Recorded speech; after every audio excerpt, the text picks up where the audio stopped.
Assalamualaikum semuanya. Apa kabar kalian? Semoga dalam keadaan sehat dan dilancarkan rezekinya oleh Allah. Amin ya robbal alamin. Dikisahkan pada suatu malam yang sunyi, Abu Nawas sedang duduk di beranda rumahnya. Tiba-tiba muncul sesosok makhluk aneh dengan tanduk kecil dan ekor melingkar. Makhluk itu adalah setan yang datang dengan sebuah gulungan kertas di tangannya. "Abu Nawas," panggil setan itu dengan suara serak. Abu Nawas yang sedang melamun hampir terjungkal dari tempat duduknya. "Astagfirullah, siapa kau? Dan apa maumu di sini malam-malam begini?" tanyanya dengan mata terbelalak. "Aku adalah penguji dari dunia setan. Kau telah kami pantau sebagai manusia yang cerdik dan licik, hampir menyaingi kecerdikan kami para setan. Jadi kami memutuskan untuk menguji kehebatanmu," kata setan itu sambil menyerahkan gulungan kertas. Abu Nawas menerima gulungan itu dan membacanya keras-keras. Undangan ujian resmi dari Akademi Setan.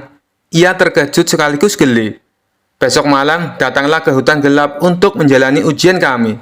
Jika kau lulus, kau akan mendapatkan sertifikat kelulusan dari kami," lanjut setan itu sebelum menghilang.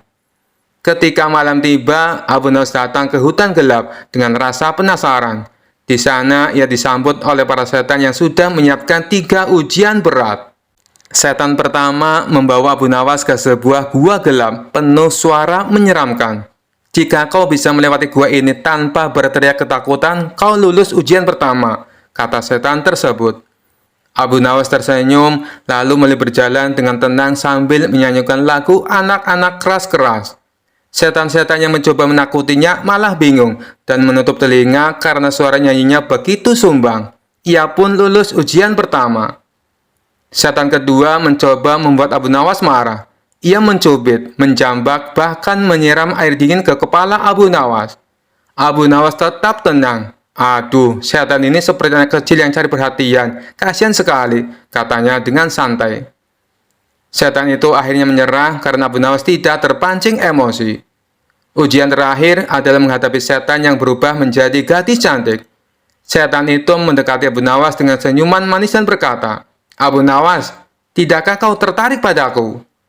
Abu Nawas menatapnya sambil menghela nafas. "Tertarik? Tidak sama sekali. Kau ini setan, bukan manusia. Kalau kau ingin memikatku, coba datang dengan membawa sepanci gulai kambing. Itu baru tawaran yang sulit kutolak." Setan itu langsung berubah kembali ke wujud aslinya karena malu. Setelah berhasil melewati semua ujian, Abu Nawas diberi sertifikat resmi yang bertuliskan, "Abu Nawas, manusia yang lebih licik dari setan." Setan yang menyerahkan sertifikat itu berkata, "Kau adalah manusia pertama yang berhasil lulus ujian dari kami. Tapi tolong jangan sebarkan ini, atau kami bisa kehilangan pekerjaan." Abu Nawas hanya tertawa sambil membawa pulang sertifikatnya. Ia menyimpannya di lemari sebagai kenang-kenangan lucu dari malam yang tak terlupakan. Kisah selanjutnya. Dikisahkan di sebuah desa, muncul seorang pria yang mengaku sebagai Habib keturunan Nabi. Dia mengenakan jubah panjang dan sorban, berbicara dengan suara yang lembut dan selalu memberikan ceramah-ceramah agama. Penduduk desa yang sangat menghormati keturunan Nabi mulai mengikutinya dan memberikan sumbangan-sumbangan yang besar. Namun, Abu Nawas yang kebetulan melewati desa tersebut merasa ada yang aneh. Ia memutuskan untuk menyelidiki lebih lanjut. Suatu malam, Abu Nawas mengundang pria tersebut untuk makan malam di rumahnya. "Tuan Habib, saya sangat terhormat Anda bersedia datang ke rumah saya," kata Abu Nawas dengan sopan. "Saya juga merasa terhormat diundang oleh orang bijak sepertimu, Abu Nawas," jawab pria itu dengan senyum palsu. Selama makan malam, Abu Nawas memperhatikan gerak-gerik pria tersebut dengan cermat. Ia melihat bahwa pria itu tampak canggung dan tidak nyaman ketika diminta membaca doa-doa tertentu. Abu Nawas mulai merancang rencana untuk membongkar kedoknya. Keesokan harinya, Abu Nawas mengundang seluruh penduduk desa untuk berkumpul di lapangan. Dia berkata, "Hari ini kita akan menguji kebijaksanaan dan keaslian Habib kita. Saya punya beberapa pertanyaan yang hanya bisa jawab oleh keturunan Nabi yang sejati. Pria itu yang merasa percaya diri setuju dengan uji coba tersebut. Abu Nawas kemudian memulai pertanyaan sederhana tentang sejarah Islam dan beberapa ayat suci Al-Quran. Pria itu berhasil menjawab dengan lancar, karena ia telah mempelajarinya sebelumnya. Namun, Abu Nawas sudah menyiapkan pertanyaan terakhir yang sangat spesial. Tuan Habib, sebagai keturunan Nabi, pasti Anda tahu tentang makanan favorit Rasulullah, bukan? Tanya Abu Nawas. Pria itu tersenyum dan menjawab dengan yakin. Tentu saja, makanan favorit Rasulullah adalah daging kambing. Abu Nawas tersenyum dan berkata, "Baiklah Tuan Habib, untuk membuktikan kebenaran Anda, saya punya kambing di sini. Mari kita lihat, apakah kambing ini mengenali keturunan Rasulullah." Abu Nawas membawa kambing ke tengah lapangan. Kambing itu segera berlari ke arah pria tersebut dan mengendus-endus pakaiannya. Semua orang menahan nafas menunggu reaksi kambing. Tiba-tiba kambing itu mulai menggigit ujung jubah pria tersebut dan menariknya, seolah-olah ingin memakan jubahnya. Pria itu mencoba menendang kambing itu, tetapi kambing tersebut semakin agresif. Abu Nawas tertawa terbahak-bahak dan berkata, "Lihatlah, kambing ini mengenali Habib palsu. Dia tahu bahwa jubah yang dipakai adalah palsu dan bukan milik keturunan Rasulullah." Penduduk desa mulai tertawa dan mengerti apa yang terjadi. Mereka menyadari bahwa pria tersebut adalah penipu. Pria itu segera melarikan diri dari desa, dan Abu Nawas berhasil menyelamatkan mereka dari tipuannya. Kisah selanjutnya. Suatu hari, Raja Harun al-Rasyid kembali penasaran dan memanggil Abu Nawas ke istana. Kali ini, Raja ingin bertanya tentang hal yang sering ia dengar dari para ulama dan kitab suci. Setelah Abu Nawas tiba, Raja langsung menyampaikan pertanyaannya. "Abu Nawas, aku pernah mendengar bahwa kebanyakan penduduk neraka adalah wanita. Menurutmu, kenapa bisa begitu?" Abu Nawas tersenyum tipis, tapi tahu bahwa pertanyaan ini penuh jebakan. Jika ia salah menjawab, ia bisa membuat marah para wanita di kerajaan, termasuk istri-istri raja sendiri. Tapi Abu Nawas terkenal dengan kecerdikannya. Setelah berpikir sejenak, ia berkata dengan hati-hati, "Tuanku, pertanyaan ini sangat mendalam. Namun, izinkan hamba menjelaskan dengan sebuah perumpamaan." Raja yang selalu menyukai cara Abu Nawas menjawab pertanyaan dengan cerita pun tertarik. "Baiklah Abu Nawas, jelaskan dengan perumpamaanmu." Abu Nawas memulai, "Bayangkan tuanku, seorang pedagang yang membuka toko besar dengan berbagai macam barang dagangan. Di toko itu ia menjual baju, perhiasan, parfum, alat rumah tangga, dan lain-lainnya. Setiap hari pelanggan datang silih berganti. Siapakah menurut tuanku yang paling sering datang ke toko itu dan membeli barang?" Raja berpikir sejenak, lalu menjawab, "Tentu saja para wanita Abu Nawas. Mereka senang berbelanja dan memilih-milih barang." Abu Nawas tersenyum lebar. "Nah, tuanku, begitulah jawabannya. Sama seperti di toko tadi. Neraka mungkin seperti toko besar yang menjual banyak hal, seperti amarah, gosip, iri hati, dan kesombongan. Dan sayangnya, kadang-kadang para wanita yang tertarik dengan barang-barang tersebut." Raja tertawa terbahak-bahak mendengar analogi cerdas dari Abu Nawas. "Jadi maksudmu, para wanita suka berbelanja dosa-dosa itu ya?" Abu Nawas menjawab dengan cerdik, "Tentu saja tuanku, ini hanya perumpamaan. Namun, bukan berarti para wanita tidak bisa berubah menjadi pelanggan surga. Mereka juga bisa berbelanja amal dan kebaikan. Segala sesuatu tergantung pada pilihan mereka.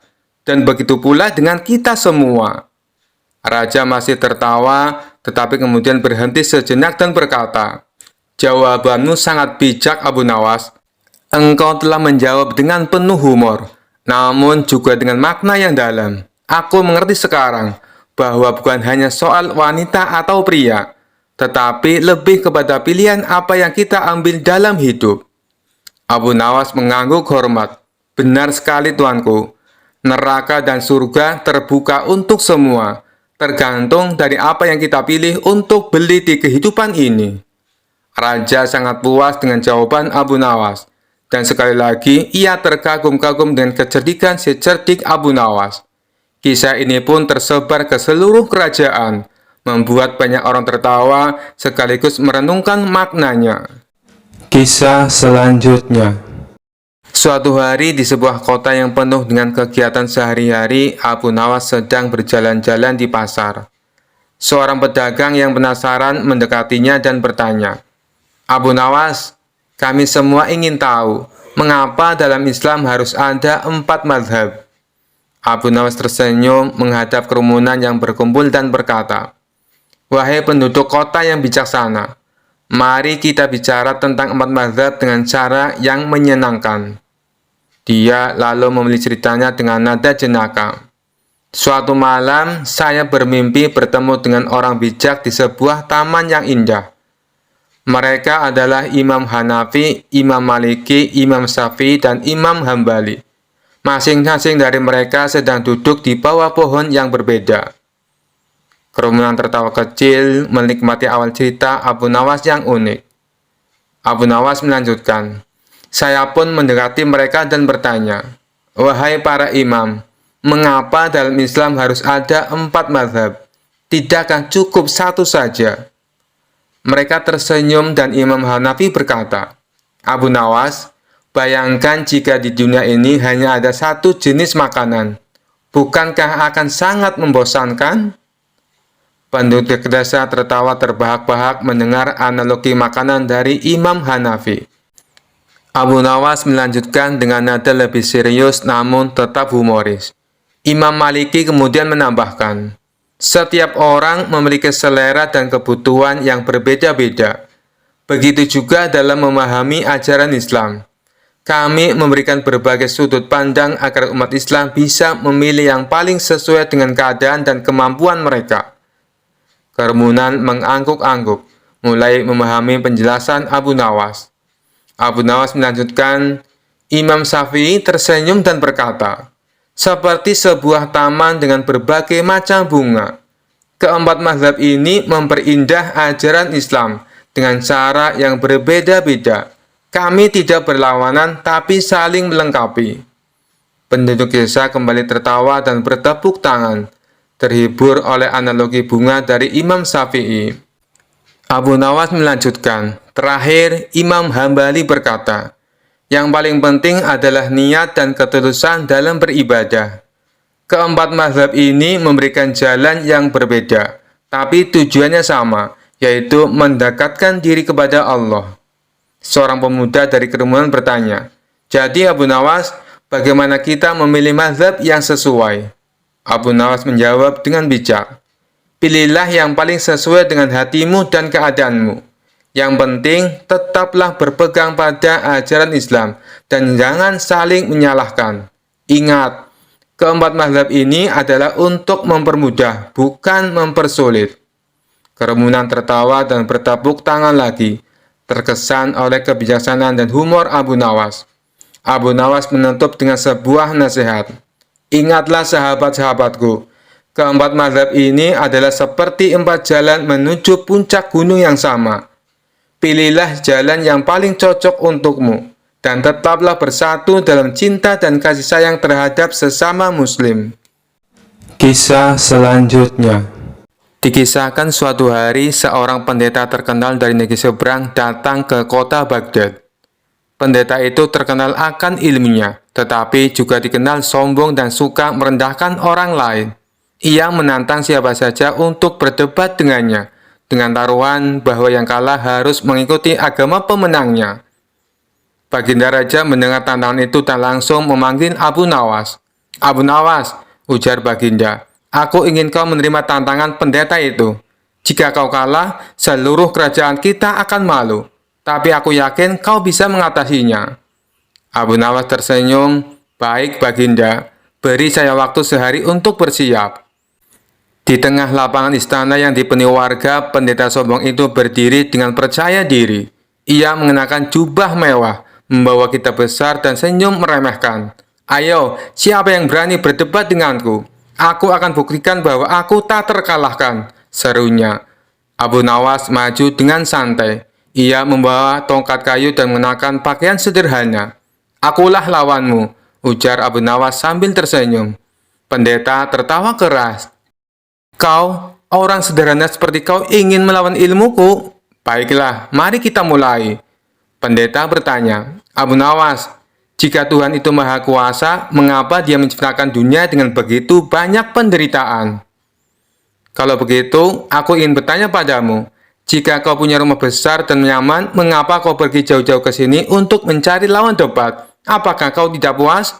Terang Abu Nawas. Pendeta terdiam, wajahnya mulai memerah. Kemudian pendeta berkata, baik, kau cerdik, tapi jawab ini. Jika Tuhan itu satu, mengapa manusia berbeda-beda agama? Abu Nawas menjawab, itu seperti makanan. Kita semua makan untuk kenyang, tapi cara masaknya berbeda-beda. Tuhan memberi manusia akal untuk mencari jalan terbaik menurut keyakinan masing-masing. Tapi jalan terbaik tetaplah yang membawa manusia lebih dekat kepadanya. Warga mulai bersorak memuji Abu Nawas. Pendeta yang mulai terpojok memutuskan untuk menyerang dengan pertanyaan jebakan. Jika kau begitu yakin akan Tuhanmu, buktikan bahwa dia bisa menciptakan sesuatu yang tidak bisa dia angkat. Abu Nawas tersenyum lebar. Baik, aku akan menjawabnya. Tapi kau harus menjawab pertanyaanku terlebih dahulu. Tanyakan apa saja, jawab pendeta. Bisakah kau membuat pertanyaan yang tidak bisa kau jawab sendiri? Pendeta langsung terdiam. Keringat mulai bercucuran di wajahnya. Warga yang menonton tertawa terbahak-bahak. Pendeta yang tak sanggup menjawab akhirnya mengaku kalah. Ia terpaksa memenuhi janjinya untuk pindah agama. Namun Abu Nawas yang bijak berkata kepada Baginda dan warga, kita tidak bisa memaksa keyakinan seseorang, Baginda. Yang penting kita semua belajar bahwa kesombongan hanya akan membawa kehinaan. Pendeta itu yang merasa malu tapi tersentuh oleh kebaikan hati Abu Nawas, akhirnya memilih tetap tinggal di kota untuk belajar lebih banyak tentang agama Abu Nawas. Warga bersorak gembira dan Baginda memuji kecerdikan Abu Nawas. Kisah selanjutnya. Dikisahkan suatu hari Abu Nawas sedang bersantai di rumah sambil membersihkan sandalnya yang sudah lusuh. Tiba-tiba seorang penduduk desa datang terkopoh-kopoh, wajahnya penuh kecemasan. Abu Nawas, tolonglah kami. Di hutan sebelah desa ada jin ifrit yang mengganggu. Dia menakut-nakuti warga dan membuat ladang kami rusak. Abu Nawas mengangguk tenang. Baiklah, aku akan mengusir jin ifrit itu. Tapi aku membutuhkan senjata yang ampuh. Penduduk desa bingung. Senjata apa yang kau butuhkan, Abu Nawas? Abu Nawas menunjukkan sandalnya yang sudah tua. Ini sandal ajaibku. Dengan ini, aku akan membuat jin ifrit lari ketakutan. Dengan sandal di tangan, Abu Nawas menuju hutan tempat jin ifrit sering muncul. Tidak lama setelah memasuki hutan, muncullah jin ifrit yang besar dan menakutkan. Siapa manusia kecil ini yang berani memasuki wilayahku? Tanya jin ifrit dengan suara menggelegar. Abu Nawas dengan tenang menjawab, aku adalah Abu Nawas, dan aku datang untuk menegurmu. Karena kau mengganggu penduduk desa. Jika kau tidak mau berhenti, aku akan menggunakan sandal ajaibku. Jin ifrit tertawa keras. Sandal ajaib? Manusia bodoh. Apa yang bisa dilakukan oleh sandal butut itu? Abu Nawas lalu mengangkat sandalnya tinggi-tinggi. Ini bukan sandal biasa, jin ifrit. Sandal ini pernah mengalahkan raja, menampar menteri, dan bahkan mengusir setan kuburan. Jika kau tidak pergi, aku akan mencobanya padamu. Jin ifrit mulai merasa ragu. Wajahnya berubah tegang. Benarkah itu? Abu Nawas mengangguk mantap. Tentu saja, kau mau mencoba kekuatannya? Jin ifrit melihat sandal yang penuh debu itu, dan entah mengapa ia merasakan aura mengerikan. Tanpa pikir panjang, ia berteriak, tidak, aku tidak mau. Aku akan pergi dan tidak pernah kembali. Jin ifrit langsung melarikan diri ke arah yang berlawanan, meninggalkan suara gemuruh di belakangnya. Abu Nawas kembali ke desa dengan santai, membawa sandal yang tetap sama lusuhnya. Penduduk desa menyambutnya dengan sorak-sorai. "Abu Nawas, bagaimana caramu mengusir jin ifrit itu?" tanya salah satu warga. Abu Nawas tersenyum kecil. "Aku hanya memberinya sedikit pelajaran tentang pentingnya menghormati sandal tua." Warga desa semua tertawa terbahak-bahak. Kisah selanjutnya. Dikisahkan pada suatu hari, raja merasa penasaran tentang usia 40 tahun, yang katanya penuh misteri dan kebijaksanaan. Maka dipanggil Abu Nawas ke istana untuk membantunya menjawab pertanyaan tersebut. "Abu Nawas," seru sang raja, "aku dengar umur 40 tahun adalah usia yang istimewa. Orang bilang banyak rahasia kehidupan yang baru terbuka di usia tersebut. Apa kau tahu apa rahasia umur 40 tahun?" Abu Nawas tersenyum penuh arti. "Baginda, rahasia umur 40 tahun itu memang ada, dan hanya sedikit yang tahu," jawabnya, menambah rasa penasaran sang raja. Raja semakin tertarik dan mendesak Abu Nawas untuk berbicara. "Kalau begitu, katakan padaku, apa rahasianya?" Abu Nawas menghela napas seolah serius, kemudian berkata, "Baiklah Baginda, rahasia umur 40 tahun sebenarnya sederhana. Mulai saat itulah seseorang menyadari bahwa ia semakin sering lupa apa yang ia ingat." Raja kaget lalu tertawa terbahak-bahak. "Abu Nawas, aku tak mau percaya. Masa rahasia umur 40 tahun hanya soal lupa?" Abu Nawas tersenyum lebar. "Sungguh Baginda, saat berusia 40 tahun, kita lebih mudah lupa di mana menaruh barang. Lupa siapa yang sudah kita janjikan sesuatu, dan tentu lupa soal pertanyaan-pertanyaan besar yang dulu kita sering pikirkan. Tapi justru itulah, semakin banyak lupa, semakin kita belajar untuk menerima apa adanya." Raja tergelak, tapi masih penasaran. "Baiklah, itu lucu, tapi sepertinya masih ada lagi. Lalu, apa lagi yang berubah di usia 40 tahun?" Abu Nawas melanjutkan, "Rahasia kedua adalah kesadaran bahwa tubuh tidak bisa diajak kerjasama seperti dulu lagi. Dulu Baginda bisa duduk lama tanpa pegal, bisa makan sebanyak apapun tanpa perut sakit. Tapi di usia ini, duduk terlalu lama, tulang terasa sakit. Makan sembarangan, perut tak lagi setuju." Raja mengangguk sambil tertawa geli. "Kau benar Abu Nawas, ternyata usia 40 tahun memang penuh kejutan." Abu Nawas menutup jawabannya dengan kalimat bijak. "Jadi Baginda, rahasia umur 40 tahun adalah menerima perubahan dan bersyukur atas apa yang masih bisa kita lakukan. Karena semakin tua semakin kita sadar, kebahagiaan tak lagi datang dari yang besar-besar, tapi dari hal yang kecil seperti tertawa, makan enak tanpa sakit perut, dan bisa tidur nyenyak." Raja sangat puas dengan jawaban Abu Nawas dan tertawa puas. "Abu Nawas, kau memang selalu bisa memberi jawaban yang lucu tapi dalam. Terima kasih." Sejak saat itu, Raja tak lagi memusikkan soal umur, dan malah lebih sering tertawa, menikmati setiap momen dan lebih ringan. Tentu saja bersama Abu Nawas yang selalu siap menghiburnya. Kisah selanjutnya. Dikisahkan di suatu sore, Raja Harun al-Rasyid duduk di taman istana sambil mendengarkan musisi istana bermain kecapi dan seruling. Musik itu mengalun merdu membuat suasana begitu damai. Namun tiba-tiba Raja merasa penasaran tentang sesuatu. Dia memanggil Abu Nawas yang kebetulan sedang duduk santai menikmati angin sore di bawah pohon dekat taman. "Abu Nawas, aku punya pertanyaan serius untukmu," kata Raja sambil menunjuk musisi yang masih bermain. "Silahkan Baginda, apa yang membuat hati Anda penasaran kali ini?" tanya Abu Nawas dengan senyum khasnya. "Aku ingin tahu Abu Nawas, menurutmu apa hukum mendengar musik seperti ini? Apakah diperbolehkan atau tidak?"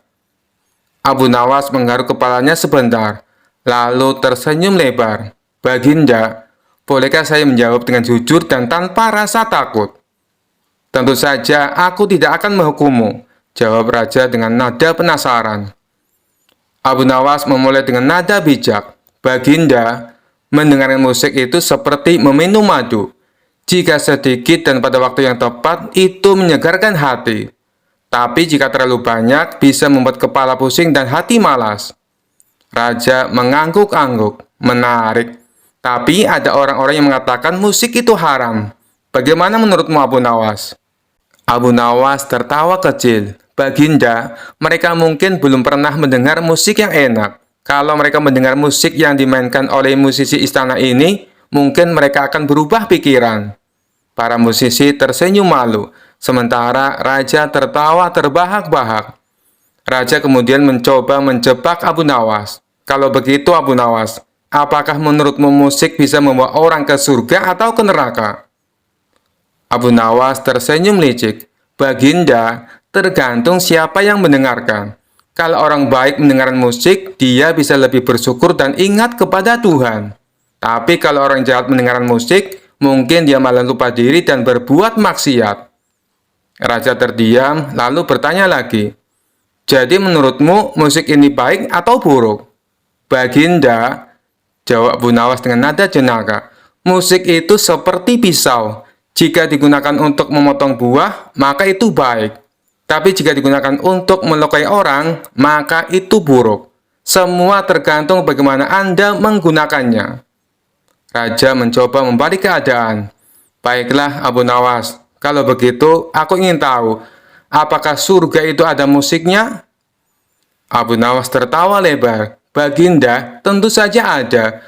Bukankah kita sering mendengar tentang nyanyian malaikat dan aluan merdu di surga? Kalau di surga saja ada musik, mengapa di dunia ini harus diperdebatkan? Raja tertegun sejenak lalu tertawa keras. Kau memang selalu punya jawaban, Abu Nawas. Baiklah, aku setuju denganmu. Musik adalah alat, bukan tujuan. Tergantung siapa yang memainkannya dan siapa yang mendengarnya. Tiba-tiba Abu Nawas menambahkan, tapi Baginda, jika ada yang bilang musik itu haram, suruh saja mereka mendengarkan suara nyamuk di malam hari. Itu juga semacam musik, tapi tidak ada yang melarang, bukan? Raja dan semua yang hadir tertawa terbahak-bahak. Suasananya menjadi riang, dan sejak itu musik kembali dimainkan di istana tanpa perdebatan panjang. Abu Nawas sekali lagi membuktikan kecerdasannya dalam menjawab pertanyaan yang sulit dengan cara yang lucu dan penuh hikmah. Kisah selanjutnya.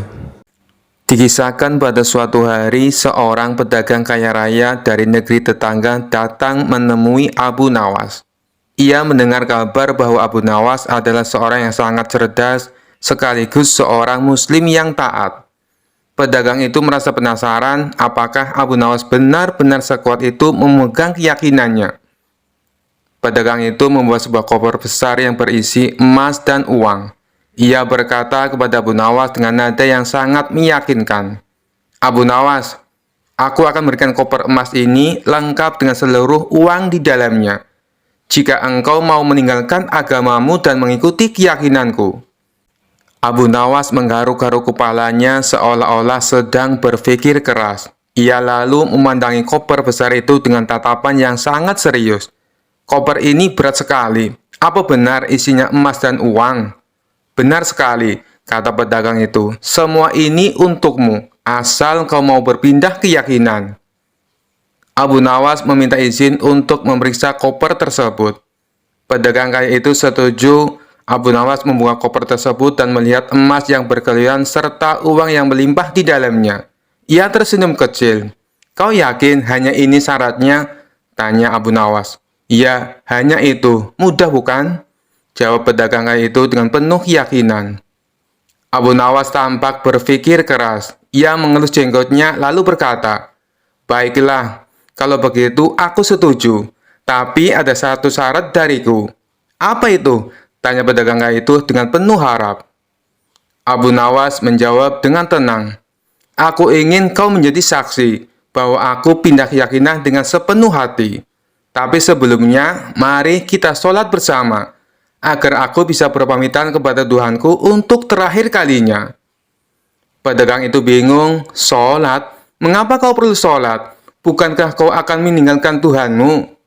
Iya, tapi aku ingin berpamitan dengan baik. Ini soal sopan santun, kawan. Apalagi Tuhan adalah pemilik segalanya, bahkan emas yang ada di koper ini. Kau tidak ingin aku terlihat tidak sopan, bukan? Pedagang itu yang tidak tahu harus berkata apa, akhirnya setuju. Abu Nawas pun memimpin sholat. Setelah sholat selesai, Abu Nawas bangkit dengan wajah ceria. Aku sudah pamit kepada Tuhanku. Tapi kau tahu apa yang terjadi? Apa? Tanya pedagang itu. Tuhanku mengatakan, Abu Nawas, apakah kau ingin menukarku dengan koper yang isinya ciptaanku? Kalau begitu, biarkan aku ambil kembali koper itu. Karena semua yang ada di dunia ini adalah milikku. Jadi, aku pikir, aku lebih baik tetap bersama Tuhan yang memiliki segalanya daripada bersama koper ini. Pedagang itu tertegun lalu berkata, Kau memang cerdas Abu Nawas, aku menyerah. Abu Nawas tertawa kecil dan mengembalikan koper tersebut. Bawa koper ini kembali kawan, tapi ingat, iman tak bisa dibeli dengan emas atau uang, apalagi dengan koper. Pedagang itu pergi dengan wajah malu, sementara Abu Nawas kembali ke rumahnya sambil tertawa puas. Kisah selanjutnya. Dikisahkan suatu hari Abu Nawas jatuh cinta pada seorang gadis cantik di kampungnya. Setelah memberanikan diri, ia mengutarakan niat untuk melamar gadis tersebut. Sayangnya, calon mertuanya seorang pedagang kaya raya dikenal sangat sombong dan sulit menerima orang miskin. Calon mertua Abu Nawas, Tuan Harun, memandang Abu Nawas dari atas ke bawah dengan tatapan merendahkan. Jadi, kau ingin menikahi putriku? Apa yang bisa kau tawarkan? Kau bahkan tidak punya harta. Abu Nawas tersenyum santai. Betul, Tuan. Saya memang tidak punya banyak harta, tapi saya punya sesuatu yang lebih berharga, kecerdasan. Tuan Harun mendengus. Cerdas, itu tidak cukup untuk menikahi putriku. Buktikan dulu kecerdasanmu. Kalau kau bisa, aku akan mempertimbangkan. Tuan Harun memberikan tantangan kepada Abu Nawas. Di halaman belakang ada seekor kambing hitam. Kalau kau bisa membuat kambing itu menjadi putih tanpa mengecatnya, aku akan setuju. Abu Nawas berpikir sejenak lalu tersenyum. Baik, Tuan. Berikan saya waktu 1 jam. Abu Nawas pergi ke pasar dan membeli sekarung tepung. Ia kembali ke rumah Tuan Harun dan menaburkan tepung itu ke seluruh tubuh kambing hitam. Kini kambing itu tampak putih. Tuan Harun tertawa kecil. Itu hanya trik bodoh. Kalau tepungnya hilang, kambing itu tetap hitam. Abu Nawas menjawab, Betul, Tuan. Tapi bukankah hidup ini juga hanya sementara? Warna bisa berubah. Harta bisa hilang. Tapi yang penting adalah bagaimana kita menerima keadaan. Bukankah begitu, Tuan? Tuan Harun tercengang mendengar jawaban Abu Nawas yang filosofis. Tidak puas, Tuan Harun memberikan tantangan kedua. Kalau kau memang cerdas, buktikan bahwa kau bisa mengubah air menjadi emas. Abu Nawas meminta segelas air. Ia kemudian mengaduknya perlahan sambil berbisik. Setelah beberapa saat, ia menyerahkan gelas itu kepada Tuan Harun. Silakan minum, Tuan. Air ini akan berubah menjadi emas di dalam tubuh Anda. Tuan Harun bingung. Apa maksudmu? Abu Nawas menjelaskan, setelah Tuan meminum air ini, tubuh Tuan akan mendapatkan energi untuk bekerja lebih keras, menghasilkan uang lebih banyak dan menjadi lebih kaya. Bukankah itu sama saja dengan mengubah air menjadi emas? Tuan Harun tak bisa membantah logika Abu Nawas. Melihat kecerdasan Abu Nawas, calon mertuanya akhirnya menyerah. Baiklah Abu Nawas, aku setuju kau menikahi putriku. Tapi ingat, kalau kau gagal membahagiakannya, kau akan berhadapan denganku. Abu Nawas tersenyum. Jangan khawatir, Tuan. Kebahagiaan adalah keahlianku. Pernikahan pun digelar dengan meriah.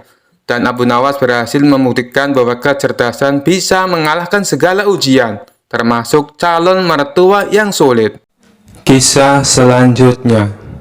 Dikisahkan suatu hari di sebuah pasar kota Baghdad terdengar kabar mengejutkan bahwa ada seorang biarawati asing yang pernah membakar Al-Quran di negeri asalnya.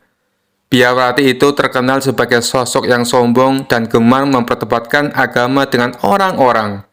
Kali ini ia datang ke Baghdad dan menantang siapa saja untuk berdebat. Mana orang pintar di kota ini? Aku ingin membuktikan bahwa kepercayaanku lebih baik daripada kalian semua. Teriak sang biarawati dengan lantang di tengah kerumunan. Mendengar keributan itu, Abu Nawas yang kebetulan lewat langsung maju ke depan dengan santai. Aku Abu Nawas, orang biasa di kota ini. Aku menerima tantanganmu, katanya dengan senyum penuh percaya diri. Biarawati itu menata Abu Nawas dari atas ke bawah. Kau, tampangmu saja seperti pengemis. Kau yakin bisa berdebat denganku?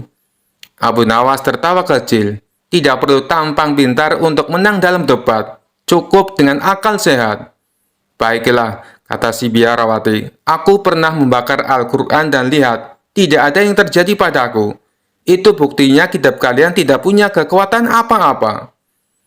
Orang-orang yang mendengar ucapan itu terkejut, tapi Abu Nawas tetap tenang. Ia mengusap dagunya, berpikir sejenak, lalu berkata, "Baik, kalau begitu mari kita uji logika sederhana." "Uji apa?" tanya biarawati dengan nada mengejek. Abu Nawas menunjuk sebuah botol kecil berisi air yang dijual oleh pedagang di pasar.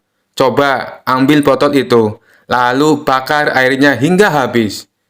Biarawati mengerutkan dahi. Bakar air? Itu mustahil. Air tidak bisa terbakar, hanya akan menguap. Abu Nawas tersenyum lebar. Nah, sama seperti air tidak bisa terbakar. Firman Tuhan dalam Al-Quran tidak bisa dihapus hanya dengan membakar kertasnya. Yang kau bakar hanyalah kertas, bukan isi atau makna dari firman Tuhan itu. Kerumunan yang mendengar jawaban Abu Nawas bersorak dan tertawa. Sementara biarawati itu terdiam, wajahnya memerah karena malu. Jadi, apa yang kau bakar itu hanya lembaran kertas biasa. Firman Tuhan tetap ada di hati orang-orang yang membacanya dan mengamalkannya. Lanjut Abu Nawas dengan nada lembut tapi penuh makna. Biarawati itu akhirnya mengangguk malu-malu. Kau benar, Abu Nawas. Aku baru sadar. Meskipun aku membakar kertas, aku tidak bisa menghancurkan makna atau keyakinan yang ada di dalam hati orang-orang. Abu Nawas tersenyum ramah. Tidak masalah, yang penting kau sudah paham. Dan mulai sekarang, coba hargai keyakinan orang lain. Siapa tahu suatu saat kau sendiri akan menemukan kebenaran sejati. Biarawati itu pun pergi dengan perasaan campur aduk. Sementara orang-orang memuji kecerdasan Abu Nawas. Kisah selanjutnya. Suatu hari Baginda Raja merasa penasaran dengan kecerdikan Abu Nawas yang seringkali berhasil memecahkan berbagai masalah sulit dengan cara unik. Ia pun berpikir, kalau Abu Nawas pintar, maka aku harus berguru padanya agar aku bisa lebih bijaksana.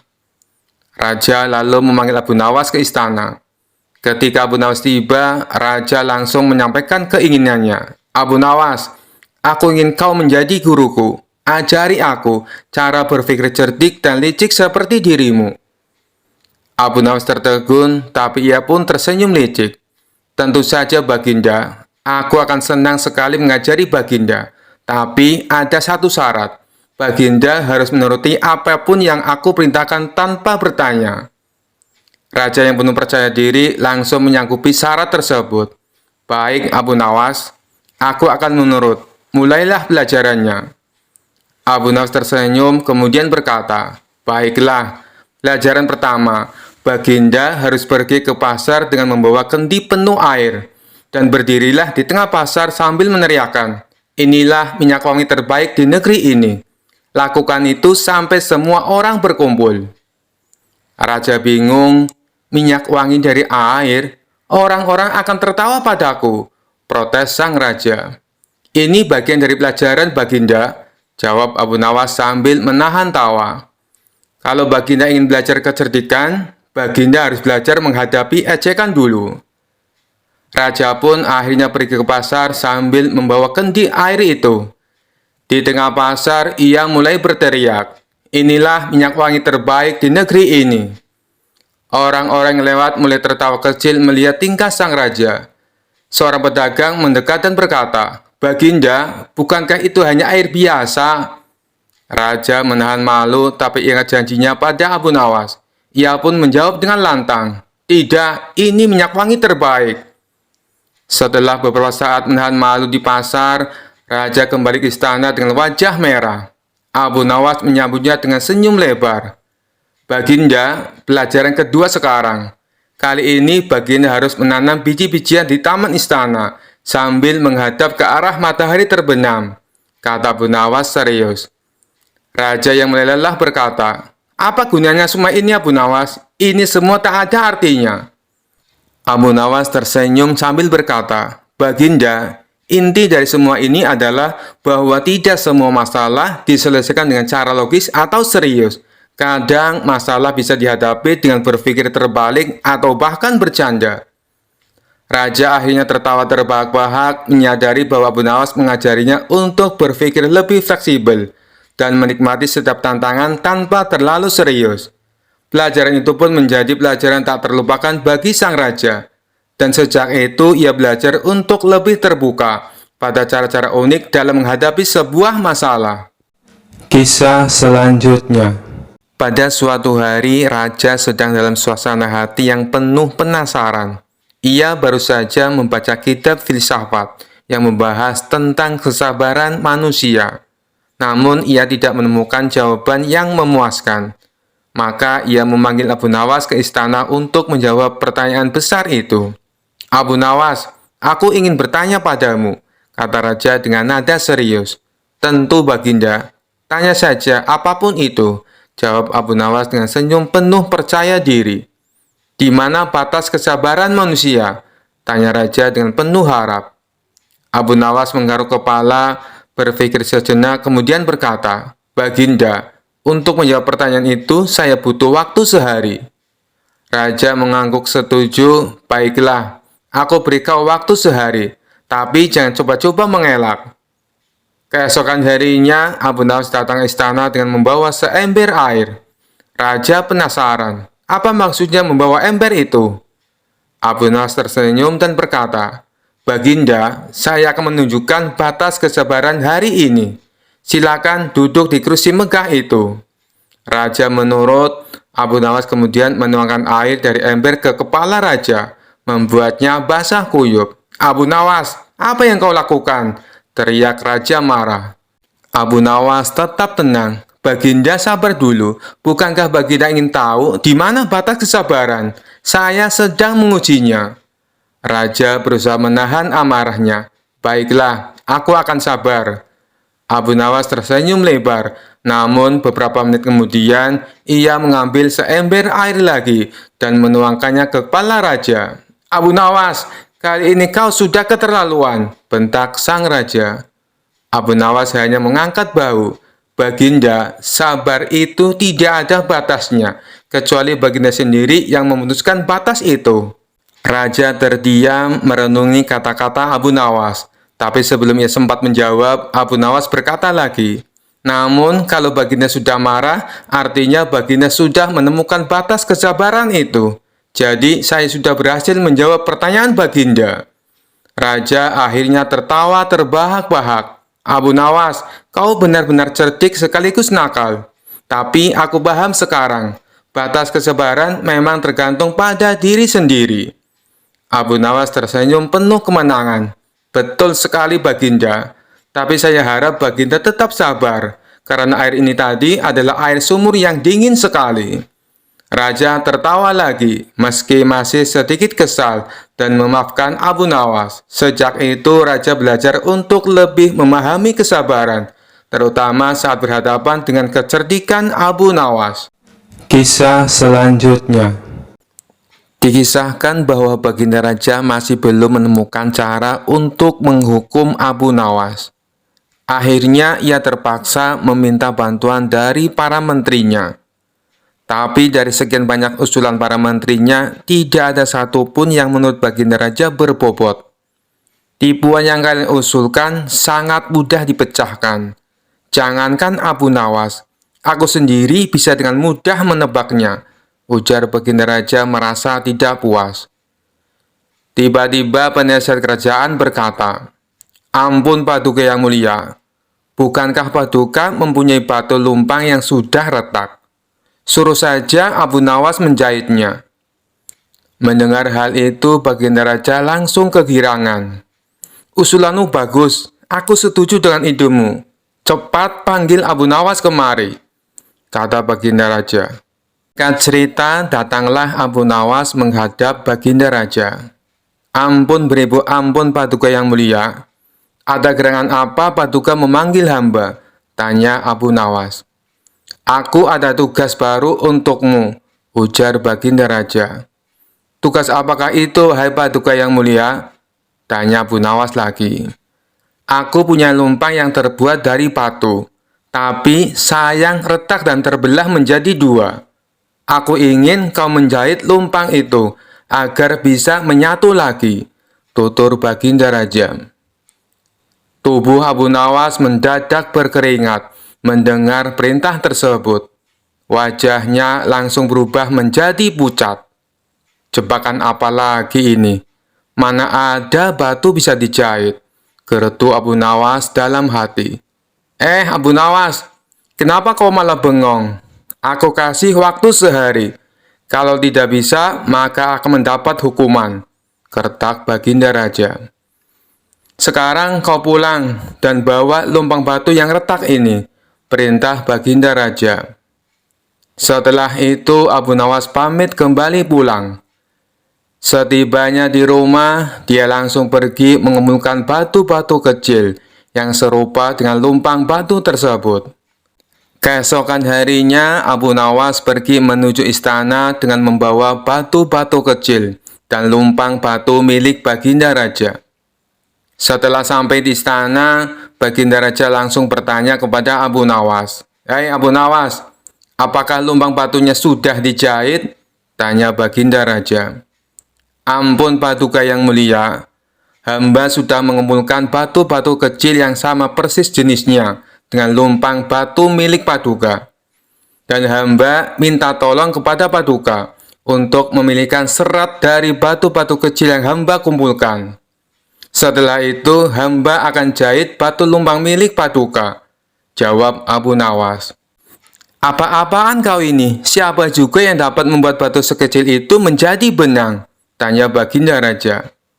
Ampun beribu ampun Paduka yang mulia. Tapi lumpang batu milik Paduka tidak bisa bila dijahit pakai benang biasa. Lumpang batu itu harus dijahit dengan benang yang terbuat dari batu, ujar Abu Nawas. Mendengar penjelasan Abu Nawas, Baginda Raja pun tak bisa berbuat apa-apa. Kau memang cerdik Abu Nawas, ungkap Baginda Raja dalam hati.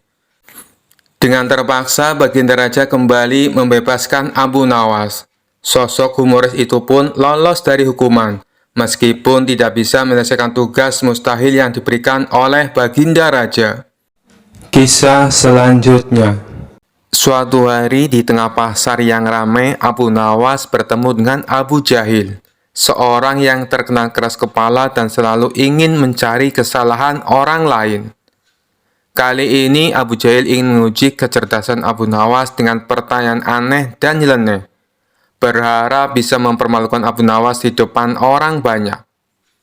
Abu Jahil berkata, "Hai Abu Nawas, aku punya pertanyaan yang mungkin sulit kau jawab. Mengapa ada ayat kursi dalam Al-Quran, tapi tidak ada ayat meja?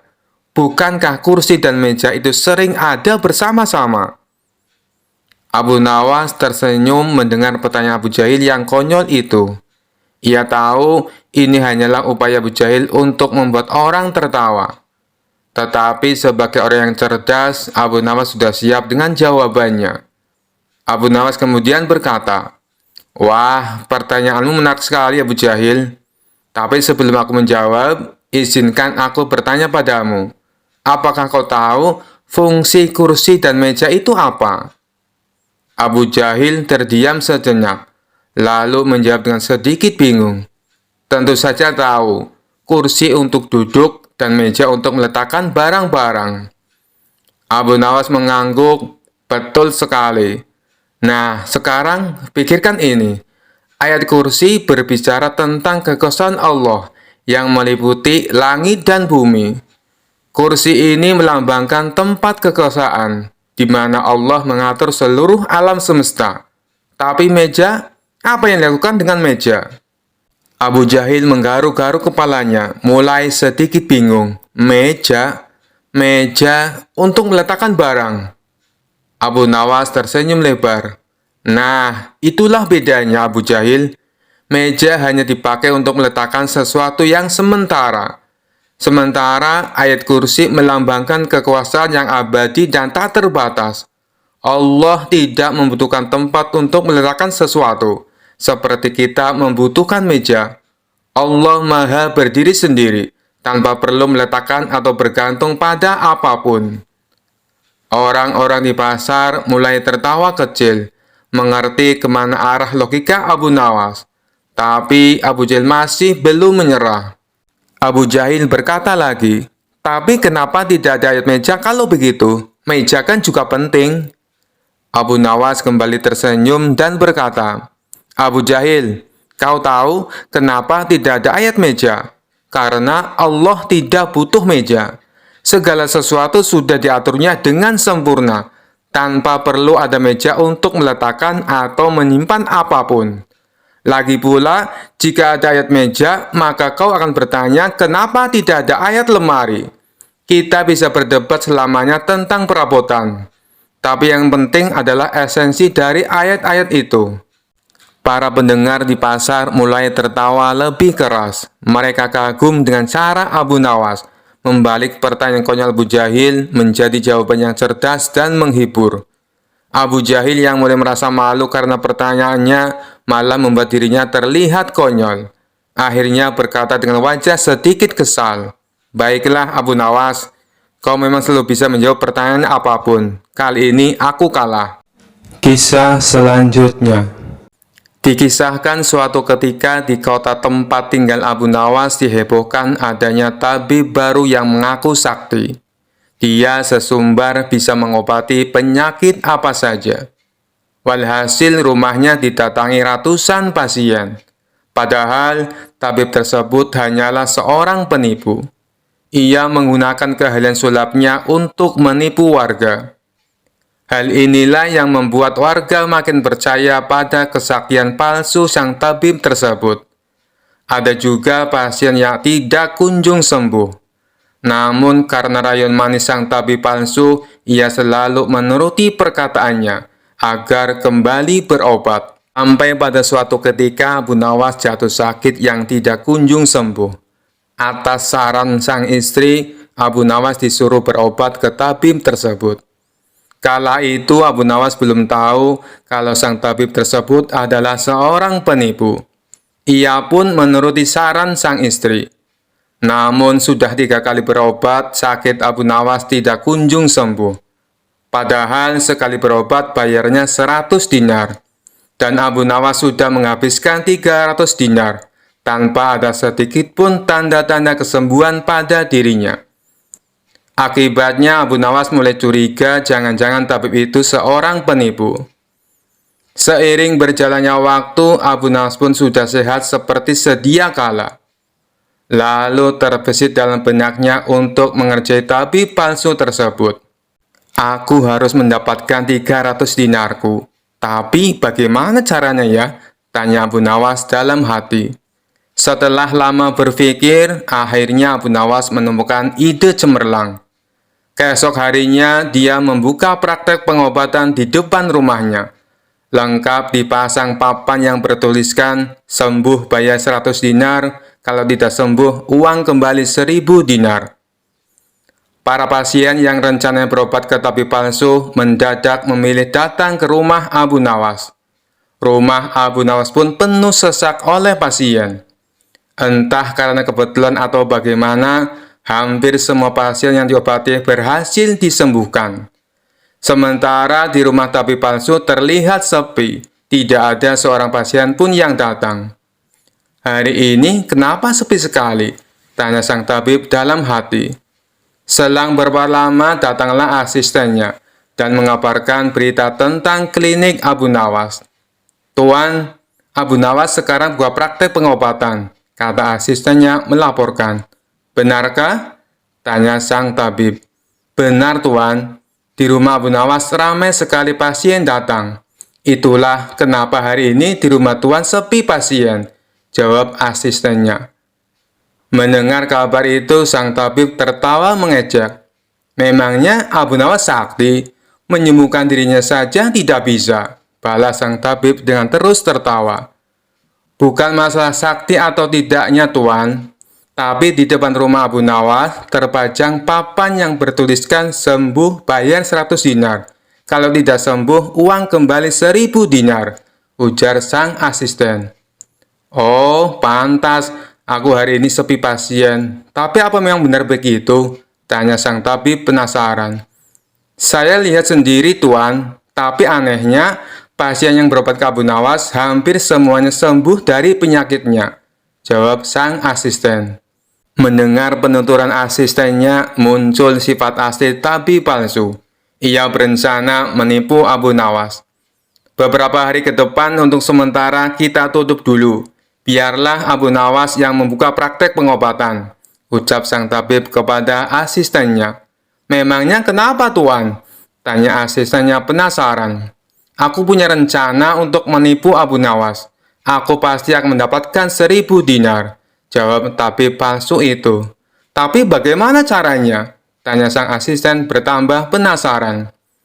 Begini, aku akan berobat ke tempat Abu Nawas. Aku akan berpura-pura sakit pada indera perasa lidahku. Kalau ditanya sembuh atau tidak, tentu saja aku akan mengatakan tidak. Karena yang tahu sembuh atau tidaknya kan hanya aku, paparnya. Dengan begitu, aku bisa dapat dengan mudah mendapatkan 1.000 dinar, kata sang tabib menjelaskan. Singkat cerita, datanglah tabib palsu itu ke rumah Abu Nawas.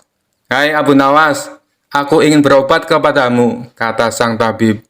Bukankah kau seorang tabib? Kenapa malah berobat kemari? Tanya Abu Nawas.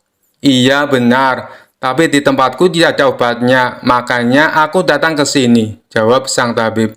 Memangnya kamu sakit apa? Tanya Abu Nawas lagi. Begini Abu Nawas, entah kenapa lidahku mati rasa. Aku tidak bisa merasakan apa-apa, kata sang tabib berpura-pura mengeluh. Tapi Abu Nawas menangkap firasat kurang baik. Ia yakin kalau tabib palsu itu hendak menipunya. Aku tidak akan tertipu untuk yang kedua kalinya. Justru kedatanganmu sudah aku tunggu-tunggu, ucap Abu Nawas dalam hati. Lalu Abu Nawas menyuruh sang tabib untuk menunggunya di ruang pengobatan. Abu Nawas segera memeras buah jeruk yang sangat asam dan menuangnya ke dalam gelas. Lalu gelas tersebut diberikan kepada sang tabib. Ini obatnya sudah jadi, minumlah, ucap Abu Nawas. Ketika sang tabib meminumnya, mukanya mendadak berkerut menahan rasa kecut. Kamu menipuku ya? Ini bukan obat, tapi air jeruk yang sangat kecut, kata sang tabib emosi. Alhamdulillah, berarti lidahmu sudah tidak lagi mati rasa. Sekarang bayar ongkos berobatnya, pinta Abu Nawas. Waduh, aku keceplosan, gagal rencanaku, pikir sang tabib palsu. Ia pun terpaksa memberikan uang 100 dinar kepada Abu Nawas. Tapi sang tabib tidak putus asa. Ia terus berusaha agar bisa mendapatkan 1.000 dinar. Hari berikutnya, ia kembali mendatangi Abu Nawas. Hai Abu Nawas, aku mau berobat lagi, kata sang tabib palsu. Oh, silahkan.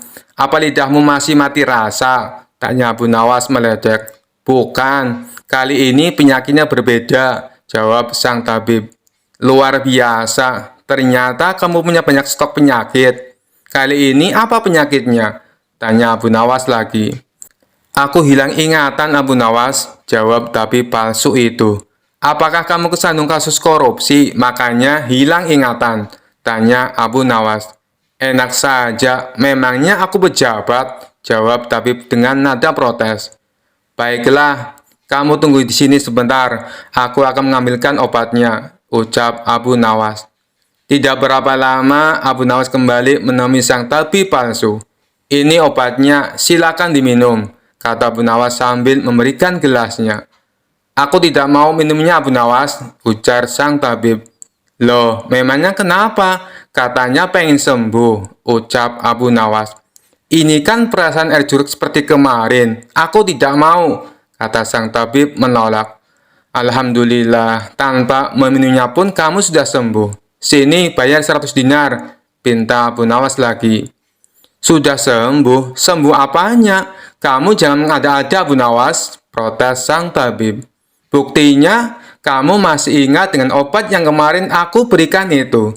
Berarti sakit hilang ingatanmu sudah sembuh, jelas Abu Nawas. Untuk kedua kalinya rencana sang tabib palsu mengalami kegagalan. Mau tidak mau, ia harus memberikan uang kepada Abu Nawas. Kurang ajar, ternyata Abu Nawas tidak sebodoh yang aku kira, pikir sang tabib. Tidak terima dengan dua kegagalan yang dialami, tabib palsu itu berpikir keras untuk mengalahkan Abu Nawas. Setelah merenung agak lama, akhirnya ia mendapatkan sebuah ide. Aku pasti berhasil, ungkap tabib merasa yakin. Kali ini ia berpura-pura buta. Si tabib berjalan ke rumah Abu Nawas dengan bantuan tongkat di tangannya. Setelah tiba, Abu Nawas sempat kaget dengan penuh rasa iba. Abu Nawas bertanya kepada sang tabib, "Apa yang menimpamu dan mengapa kamu bisa seperti ini?" Si tabib palsu menjawab, "Tolonglah aku Abu Nawas, mataku tiba-tiba buta, sembuhkanlah aku," terangnya. Tabib itu kemudian dipersilakan masuk dan duduk di ruang pengobatan. Setelah mengamatinya dengan seksama, Abu Nawas akhirnya menyadari bahwa itu adalah tipuan. Namun Abu Nawas tidak pernah kehilangan akal. Ia punya cara lain untuk menghadapinya. "Sepertinya penyakit kebutaanmu sudah sangat parah. Maafkan aku, untuk kali ini tidak mampu mengobatinya," ucap Abu Nawas pura-pura sedih. Mendengar jawaban tersebut, sang tabib langsung kegirangan. Akhirnya bisa mengelabui Abu Nawas. "Terus bagaimana ini Abu Nawas? Padahal aku berharap banyak kepadamu," kata sang tabib berpura-pura. "Iya, mau bagaimana lagi? Aku tidak mungkin bisa menyembuhkanmu," jawab Abu Nawas. "Kalau begitu, aku dapat uang 1000 dinar dong," tanya tabib palsu itu penuh harap. "Tentu saja kawan, aku tidak mungkin berdusta," balas Abu Nawas. Kemudian Abu Nawas masuk ke rumah untuk mengambilkan uang. "Ini uang 1000 dinar untukmu," ucap Abu Nawas sambil memberikan uangnya. Tabib palsu itu dengan penuh kegirangan menerima uang tersebut. Tapi setelah uangnya dihitung, ia langsung murka. "Hai Abu Nawas, kenapa hanya 10 dinar?" tegas sang tabib palsu dengan emosi. "Dari mana kamu tahu kalau jumlahnya hanya 10 dinar? Tanya balik Abu Nawas.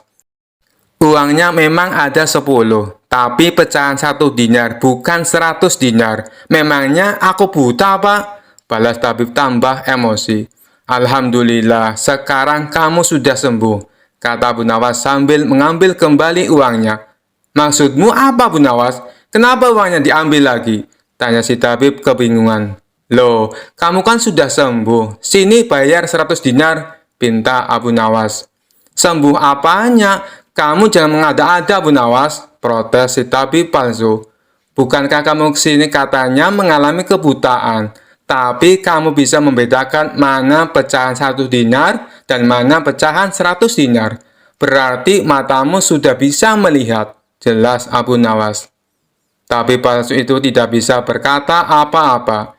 Ia pun terpaksa memberikan uang 100 dinar kepada Abu Nawas dan pergi dengan perasaan kecewa. "Aku kapok berurusan dengan Abu Nawas," ucap si tabib palsu. Sementara Abu Nawas berhasil mendapatkan kembali 300 dinarnya yang pernah diberikan kepada sang tabib. Sekian dulu perjumpaan kita kali ini. Sampai bertemu lagi di kisah-kisah selanjutnya. Terima kasih yang sudah subscribe dan setia menonton channel ini. Wassalamualaikum warahmatullahi wabarakatuh.